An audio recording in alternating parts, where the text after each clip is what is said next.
Oiê! Pois é, demorou mais desde o último episódio, né? Tentei fazer mais ou menos semanal, mas essa semana, putz, eu falhei real oficial. Assim, eu vou já combinar com vocês que até julho os episódios serão quinzenais. Entre domingo e segunda, ele tá pingando no seu tocador. Inclusive, lembra de dar 5 estrelas e se inscrever no nosso farolzinho, tá bom? Um abraço para todo mundo que chegou no último episódio sobre educação indígena, especialmente para a professora Larissa e para o professor Fábio. E você também lembra que você pode ajudar a gente, tá? O Pix é flowcast@gmail.com. Dito isso, vamos pro episódio dessa semana. Maceió do NSC que bate pelas ruas, Maceió do sol que só se esconde ao chegar da lua. Cê é a minha, cê é a sua, cê é a nossa solidão. Imagine a do Baldomero, a do Cadeão, Ciridião. Eu sei que a do ali é bem maior, decepção. Pedir mão nas quebradas de Maceió, mas sem vocês me sinto só. Se eu for pra ir rolar confronto, sem vocês não sei viver. Maceió é tudo e pronto. No início do mês passado, o jornal Brasil de Fato noticiou que 44 pessoas haviam sido resgatadas de uma pedreira na zona da Mata Lagoana. Elas estavam trabalhando em condições análogas à escravidão. Eram todos homens e estavam em condições degradantes de trabalho, moradia e submetidos a jornadas exaustivas. Em março, a agência Tatu noticiou que 437 trabalhadores foram encontrados em situação análoga à escravidão aqui no Nordeste. Isso em 2022. Desses, nenhum em Alagoas. O Ministério Público do Trabalho complementa o número. Segundo dados da instituição, 45 alagoanos foram resgatados do trabalho escravo, e destes, 21 ainda são residentes no estado. O Observatório do Trabalho Escravo e do Tráfico de Pessoas, que contabiliza dados desde 1995, informa que 846 alagoanos já foram resgatados do trabalho escravo por aqui, uma média de mais de 30 por ano. O site deles é muito bom. Você pode fuçar para saber quantos resgatados são naturais do estado, ou seja, são alagoanos resgatados entre os estados, além de saber a quantidade por município. Vai estar o link do site na descrição. Bom, o que a gente vai compreender, indo mais a fundo nesses dados, conversando com o Tiago Cavalcante, que é promotor do Ministério Público e doutor em Direito do Trabalho, é que a ausência, esses números enganam um pouco sobre a realidade alagoana. O que falta é um trabalho integrado em Alagoas para entender melhor o cenário alagoano. Então, um trabalho precarizado dos setores dificulta que a gente tenha números mais precisos em relação à realidade do trabalho análogo à escravidão. Mas ele não vai falar com a gente só sobre isso, não. Vai ser um episódio um pouquinho teórico, tá? Ele vai falar um pouquinho sobre o que é trabalho escravo, trabalho análogo à escravidão e como isso se organiza na contemporaneidade. Fala, Tiago. Bom, eu acho que a primeira coisa importante é a gente entender o que é a escravidão contemporânea, né? Porque geralmente o senso comum, as pessoas remetem a escravidão contemporânea, a escravidão, a alguns elementos estereotipados. A cor do corpo, a cor da pele, a violência física, castigos corporais e, sobretudo, restrição da liberdade de ir e vir. E muito embora esses elementos tenham representado uma verdade em determinados escravismos que ocorreram do ponto de vista histórico, a verdade é que a escravidão, tanto do presente como do passado, ela prescinde de alguns desses elementos, né? E quando a gente fala de escravidão, a gente não está falando necessariamente de restrição da liberdade física de ir e vir, né? Se a gente voltar no passado, a gente vai ver que nem todo escravo ele tinha sua liberdade de ir e vir tolhida. Existiam professores escravos, existiam bibliotecários escravos, pessoas que acordavam, levavam seus filhos na escola e depois se submetiam àquela situação de sujeição que caracteriza a escravidão, que sempre caracterizou a escravidão. Na verdade, essa situação de sujeição pessoal, ela já está presente desde a forma mais remota do escravismo mais antigo. Quando a gente volta aí cerca de 5.000, 7.000 anos antes de Cristo, no alvorecer da escravidão, a escravidão ela já nasce com essa característica de apropriação, né, de mercantilização da pessoa. Essa é a característica da escravidão e permanece sendo a característica da escravidão contemporânea. até mesmo no nosso passado colonial. É incorreto a gente pressupor que todos os escravos eles eram cativos e sem liberdade, né? Vários escravos tinham liberdade de frequentar pequenos comércios, de ir à igreja aos domingos, mas nem por isso deixavam de ser escravos. O verdadeiro encarceramento dos nossos escravos colonos já era, naquela época, a absoluta vulnerabilidade social que os tornava, assim, uma mercadoria, um objeto de outra pessoa. E essa essência da escravidão, a mercantilização, a apropriação do ser humano por outro, é a característica singular da escravidão contemporânea também.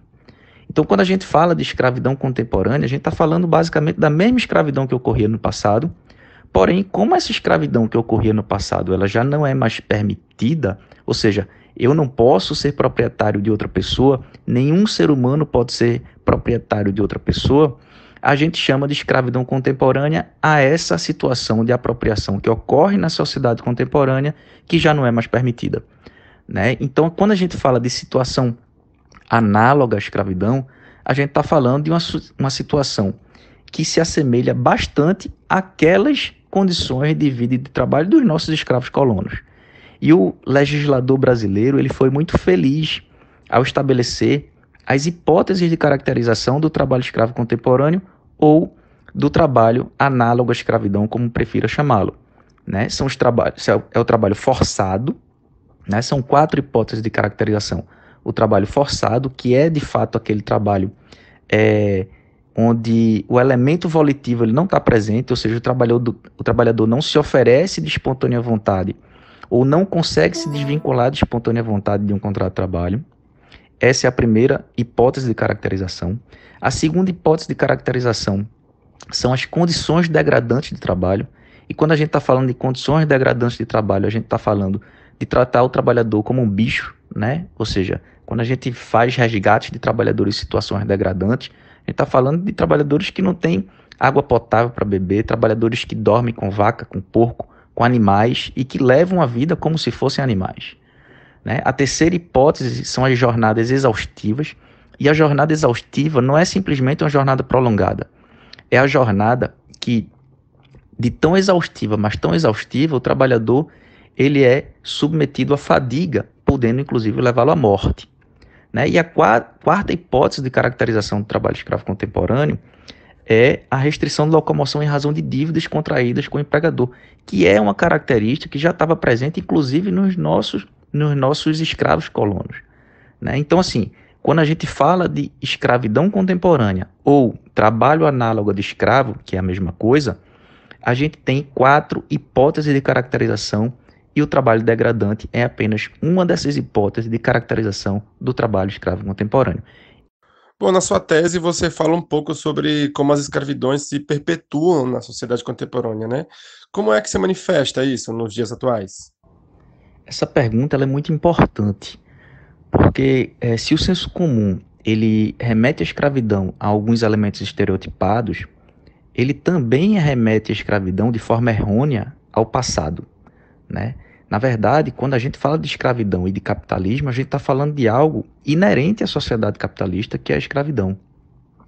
Veja, se os nossos ancestrais eles desprezavam o trabalho, ou seja, se as sociedades antigas e pré-modernas eram marcadas pela opressão, pela tirania, pela violência, sempre, obviamente, em permanente transformação, né, em permanente metamorfose, a nossa modernidade capitalista ela não foi capaz de alterar esse enredo.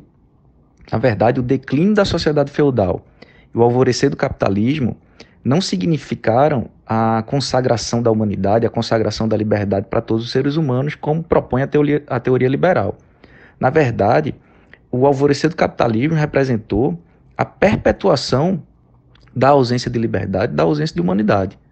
Ou seja, essa ausência de humanidade, essa ausência de liberdade nas relações de trabalho, elas foram, na verdade, remodeladas e ajustadas aos interesses, na verdade, do capital, né? Ou seja, a opressão, a tirania, a violência, elas se perpetuam aí como continuidades metamorfoseadas nas nossas sociedades contemporâneas. Ou seja, é o mesmo de ontem, hoje, porém, sob cortinas que ensegam essa realidade.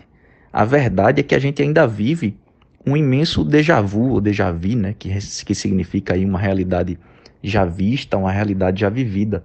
Ainda hoje a gente vive na era da censura à liberdade, na era da censura à humanidade. Ainda hoje nós vivemos no tempo da escravidão, da servidão, da sujeição, da subordinação. São os mesmos velhos hábitos, né, as velhas práticas, os velhos maus tratos que foram incorporados à sociedade capitalista, foram conformados ao processo de produção da sociedade capitalista. Agora, foram também, obviamente, adaptados a esse novo formato de sociedade. Então, quando a gente fala de escravidão, a gente está falando da mesma essência da escravidão do passado, porém com algumas roupagens de uma sociedade moderna, de uma sociedade evoluída, de uma sociedade avançada, que na verdade nada tem de avançada, porque permanece mantendo o trabalhador sob uma exploração aviltante que nós caracterizamos como escravidão contemporânea atualmente. A culpa é do capitalismo, minha gente. Não tem jeito. Vocês estão vendo aí, não sou eu que estou dizendo, vocês estão vendo aí. Em 2021, você publicou o livro Subhumanos, o capitalismo e a metamorfose da escravidão, lá pela editora Boitempo. Chique, hein? Eu vi lá no vídeo lá do YouTube, tem participação do Leonardo Sakamoto, minha gente. Diga só, fala um pouquinho sobre o que você aborda no livro.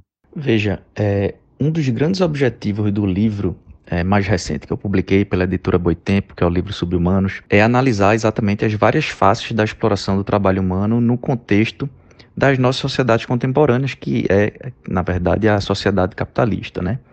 E para atingir esse objetivo, eu mostro que, de fato, existem níveis diferenciados de exploração do trabalho humano, né, podendo aí estabelecer alguns recortes na classe trabalhadora. E essa demarcação principal, ela estabelece exatamente esse recorte conforme a preservação ou a perda do que eu chamo elemento indissociável à condição do ser humano, que é, na verdade, a humanidade. Né? Então, a gente classifica os trabalhadores em trabalhadores semilivres ou subhumanos. Os semilivres, eles preservam a condição do ser humano. Eles estão integrados no ambiente de pertencimento, no ambiente de gozo de direitos, enquanto que os trabalhadores subhumanos, eles permanecem no vazio legal, né? Ou seja, à margem do sistema oficial de proteção estatal e tem, portanto, negada a própria humanidade por essa sociedade capitalista. Então, quem são esses trabalhadores? São os trabalhadores em condições de extrema vulnerabilidade, de extrema pobreza, né?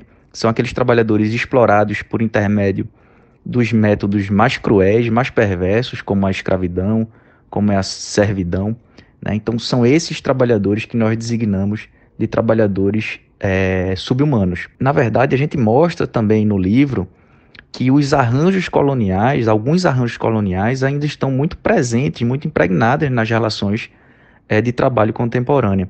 E a gente deixa claro no livro que antigas práticas coloniais ainda subsistem, na verdade, como um instrumento de resistência, um instrumento de resiliência, na verdade, capitalista, né? Ou seja, para além das fronteiras da civilização moderna ocidental, também imperam a violência, o arbítrio, a opressão, ou seja, a tirania, né, exercida exatamente sobre essa população empobrecida, composta pelo que eu chamo de não-humanos. Ou seja, são aquelas pessoas que nada são aos olhos da modernidade, não são homens, não são mulheres, não são sujeitos de direitos. E é essa condição subhumana ou menos humana que expõe esses trabalhadores a uma exploração cruel, uma exploração atroz promovida pelo processo de acumulação capitalista. E aí, quando a gente fala especificamente do sul global e muito especificamente do nosso país, do Brasil, esses arranjos coloniais, eles estão muito presentes ainda na nossa relação de trabalho hoje em dia, né? Nós temos aí, historicamente, uma distribuição muito desigual da terra, nós temos uma herança muito cruel ainda do famoso coronelismo, ou seja, das relações autoritárias de poder. Nós temos um vazio protecionista, né? Muito se fala que o Brasil tem uma legislação trabalhista avançada. Na verdade, a situação da classe trabalhadora brasileira nunca foi das melhores e os trabalhadores estavam simplesmente num vazio protecionista até a década de 60, né? Que é a década onde nós tivemos a legislação do trabalhador, protetiva do trabalhador do campo, né? E, obviamente, além disso, uma desigualdade abissal entre patrão e ex-escravo, entre brancos e negros, né? São 500 anos de pretos por baixo, de brancos por cima. Então, toda essa herança colonial permanece ainda muito presente nas nossas relações de trabalho contemporâneo. Então, quando a gente fala, por exemplo, de trabalhadoras domésticas, geralmente essas trabalhadoras, elas são, da mesma forma que no passado, mulheres negras, né, de classe social desfavorecida, em situação de vulnerabilidade, que dormem e trabalham no emprego, e muitas delas, inclusive, com direitos trabalhistas sonegados. Então, esses arranjos coloniais e o tratamento de pessoas como se não pessoas fossem, ainda estão muito presentes ainda no nosso país e, na verdade, em todo o sul global. Ainda no livro você aborda alternativas a esse estado de coisas, né? Fala um pouquinho sobre elas. Veja, quando a gente fala em enfrentar o trabalho escravo contemporâneo, em combater o trabalho escravo contemporâneo, a gente está falando de duas grandes vertentes. Uma vertente repressiva, ou seja, a responsabilização daqueles que exploram o trabalho escravo contemporâneo, e uma vertente mais importante, diga-se de passagem, preventiva. Ou seja, a gente precisa evitar a ocorrência do trabalho escravo contemporâneo. E como é que a gente evita a ocorrência do trabalho escravo contemporâneo, que é algo indissociável à injustiça social? A gente precisa promover, sobretudo, políticas públicas de acesso a direitos, né? Saúde, educação, trabalho decente, sobretudo nas comunidades das vítimas em potencial, ou seja, nas comunidades onde há maior nível de vulnerabilidade social. Agora, é muito difícil realizar isso na sociedade onde a gente vive atualmente. Por isso que eu costumo dizer, pelo menos nos meus trabalhos acadêmicos, que enfrentar o trabalho escravo é incompatível com a sociedade capitalista. Por quê? Porque se a gente quiser, de fato, erradicar o trabalho escravo contemporâneo, a gente precisa ou superar o capitalismo ou transformar sensivelmente o capitalismo num capitalismo que a gente ainda não conhece. Então, por isso que eu, quando trago na terceira parte do meu livro algumas propostas, algumas alternativas, é lógico que eu não proponho soluções cerradas, né? Na verdade, eu proponho alternativas aí de distintos matizes que possibilitem, na verdade, aliviar o sofrimento dos trabalhadores e garantir uma existência decente, uma existência mais digna para todos os trabalhadores, né? E aí, o que é que eu faço? Eu faço alguma reflexão na parte final do meu livro, né? Primeiro, a implementação de uma renda universal que garanta, em âmbito global, a inclusão social, né? A distribuição de riquezas, uma garantia de existência digna por via exatamente de uma renda universal. E a outra proposta de alternativa seria o fomento à economia solidária e ao cooperativismo, né? Como, na verdade, isso seria, na verdade, um ponto de partida para a decomposição desse formato de sociabilidade capitalista e para a construção de um formato de sociabilidade distinto, né? Então, nesse sentido, se a renda universal ela seria capaz de aliviar o sofrimento dos trabalhadores a curto prazo, né? Especialmente daqueles que estão em situação degradante, aqueles que estão em situação de pobreza extrema, a economia solidária e o cooperativismo, ela teria a função de ser uma solução a longo prazo, né, que favorece, na verdade, trabalhadores que, muito embora não estejam nessa situação de pobreza extrema, também são explorados pelo processo de acumulação do capital. Então, na minha concepção, e aí eu trago algumas reflexões nisso no meu livro, tanto a renda universal como o fomento à economia solidária e ao cooperativismo contribuiriam para amenizar a situação de exploração dos trabalhadores em âmbito global. Tá, passando essa metralhada de teoria, vamos agora falar sobre Alagoas. Me diz um pouco das dificuldades de trabalhar como promotor do MPT aqui no estado e um pouquinho do trabalho já feito. Né? A gente tem uma situação bastante delicada pelo fato de que nós somos um estado com índices sociais muito baixos, né? Talvez estejamos aí entre os estados com piores índices sociais do país, em termos de escolaridade, em termos de empregabilidade, em termos de índice de desenvolvimento humano. Então, todos esses índices reduzidos mostram que a gente tem, obviamente, uma população em situação de vulnerabilidade social que a coloca vulnerável, obviamente, à exploração do trabalho escravo contemporâneo. Então, uma realidade ela é muito evidente. Nós temos trabalho escravo contemporâneo no território alagoano.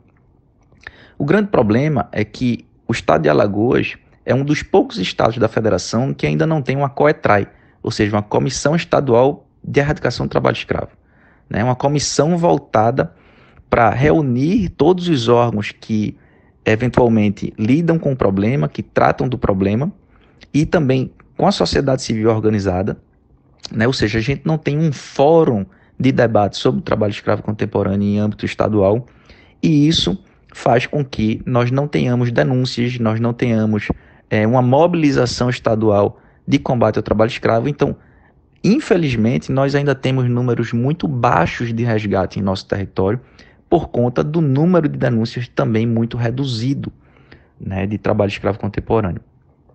Agora, a gente sabe que algumas atividades econômicas elas são muito problemáticas.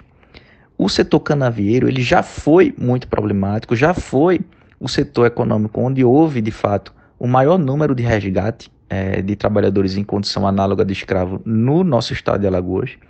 Agora, hoje em dia, seja pela questão da presença do Estado, da presença dos órgãos fiscalizadores nesse setor, ou seja, também até por uma transformação na própria atividade econômica, esse setor ele está, vamos dizer assim, num momento menos ruim em termos de acesso a direitos trabalhistas. Então, muito embora a gente ainda tenha encontrado trabalhadores em situações bastante difíceis no setor do canavieiro, eu arrisco dizer que hoje o maior problema em termos de trabalho escravo contemporâneo está em outras atividades, sobretudo no agreste, no sertão alagoano, como as pedreiras, né? A situação das pedreiras ela é muito complicada, ela é muito complexa, e os trabalhadores que trabalham em pedreiras ficam submetidos, inclusive, à utilização de explosivos confeccionados de forma muito amadora, de forma muito artesanal, e terminam perdendo membros, e os trabalhadores terminam se ferindo e se acidentando. Então a situação das pedreiras é uma situação bastante delicada. A construção civil também teve um acréscimo no número de trabalhadores resgatados.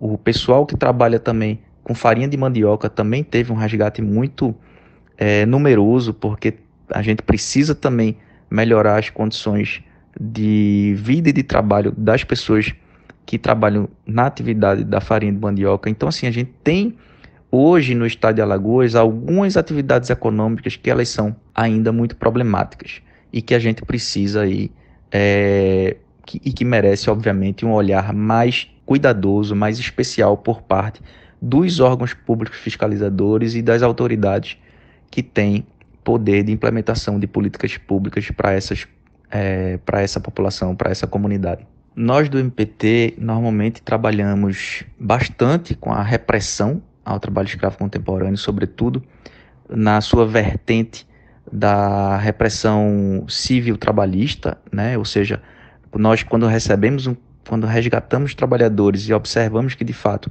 houve o trabalho escravo contemporâneo, a gente ajuiza ações para responsabilizar aqueles empregadores e indenizar o trabalhador e toda a sociedade por aquele ilícito cometido. Mas a gente também, no Ministério Público do Trabalho, temos a intenção de proporcionar determinadas atuações voltadas para a vertente preventiva do trabalho escravo contemporâneo. Então, hoje, por exemplo, aqui no estado de Alagoas, a gente tem implementado um projeto voltado para capacitar a rede de acolhimento do trabalhador vítima do trabalho escravo contemporâneo. Então, a gente selecionou, a princípio, 6 municípios, baseado apenas em números, né, com índices numéricos mais expressivos para capacitar toda aquela rede de acolhimento aos trabalhadores vítimas de trabalho escravo contemporâneo. Então, conselheiros tutelares, pessoal que trabalha no CREA, né, na assistência social, pessoal que trabalha na educação, na saúde, capacitá-los para bem acolher o trabalhador vítima do trabalho escravo contemporâneo e viabilizar, na medida do possível, obviamente, a qualificação desse trabalhador e a reinserção desse trabalhador no mercado de trabalho decente. Muita coisa, né? Tiago, deixa as suas palavras finais para nossa galerinha. Para finalizar, eu acho que é importante a gente ter noção do momento que a gente vive. Né? De um tempo para cá, aumentou sensivelmente o número de trabalhadores resgatados, e isso é apenas uma evidência de que o número de trabalhadores escravos aumentou no nosso país. E isso quem está dizendo não sou eu, é uma ONG australiana, internacional, chamada Walk Free Foundation. Ela tem estudos que mostram que aproximadamente em 2014, 2013, 2014, nós tínhamos aproximadamente 150 mil escravos no Brasil, e os estudos mais recentes dessa mesma organização mostram que a gente tem aproximadamente quase 400 mil escravos. Então, a gente precisa repensar a política pública implementada no nosso país. Né? Então, de uns anos para cá, tudo piorou. Aumentou a desigualdade social, estancou, parou qualquer tipo de reforma agrária, de distribuição de terra. Na verdade, o que tem havido mais recentemente é uma reconcentração fundiária. Né? As relações autoritárias de poder voltaram a níveis muito altos, e também, obviamente, a gente está retomando aí um vazio protecionista, né? A gente está acabando com a legislação trabalhista, com a legislação protetiva do trabalhador. Tudo isso vem junto com a grande fraude de relações de trabalho, chamada uberização das relações de trabalho, e, obviamente, tudo isso somado à piora na condição de vida da população mais carente, né, mais vulnerável, faz com que todos esses trabalhadores se submetam a condições de trabalho inadequadas. Então, a gente precisa refletir sobre isso, a gente precisa reverter esses fatores se a gente quiser melhorar a condição de vida da classe trabalhadora e evitar com que esses trabalhadores se submetam a qualquer forma de trabalho e que venham a ser resgatados futuramente. Bom, obrigado a todo mundo que chegou até aqui e até a próxima.